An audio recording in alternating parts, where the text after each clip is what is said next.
Hello, everyone, and welcome to this Gallery Teachers Masterclass. My name is Neil Harris, and I'm a teacher and teacher trainer based in Cardiff in Wales in the UK. Today's masterclass is called Rethinking Grammar, Going Beyond the Coursebook.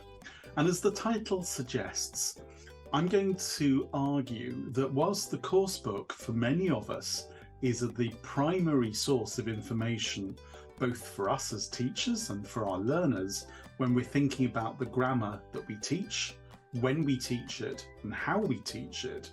But in fact, it is often a really good idea to go beyond the coursebook and to move from the rules that coursebooks present and to be thinking about some of the reasons behind grammar usage.